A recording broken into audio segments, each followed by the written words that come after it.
Around the world watch the shock and the crisis in Afghanistan. There are some who feel a deeper pain. For Afghan Americans, the tragedy unfolding hits much closer to home. Katrin Asaf spoke with an Arkansas college student on his reaction to the crisis and what he wants those watching to know about the country and its people. Katrin. Well, Bob, Laura, the best advice Mohammad Rasooli can give is to focus on the Afghan people. It's something he and his family are already doing. They founded a nonprofit geared towards offering Afghan women and children medical care. Now, those are the people he's thinking about as he watches this tragedy unfold. Mainly shock. As images out of Afghanistan play on loop, Mohammad Rasooli's disbelief is echoed across the globe.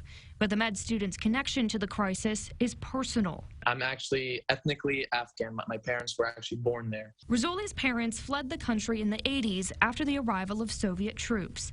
They raised Mohammad and his siblings with a strong sense of Afghan culture and a respect for the nation they left behind. Being a diaspora Afghan, you feel this strong connection to Afghanistan. Now, when watching the country's collapse, Rasooli can only remember his last visit in 2014 and the determination of a people set on surviving. It was quite a shock to me at first, but I think their resilience and their kindness was very easily seen as well. As the tragedy becomes a heated topic of debate, Rasooli asks that Americans instead focus on the people. I would love to see us as Americans see them as humans, not just some sort of project we had. Putting aside our political differences to advocate for our fellow humans, those in desperate need of help.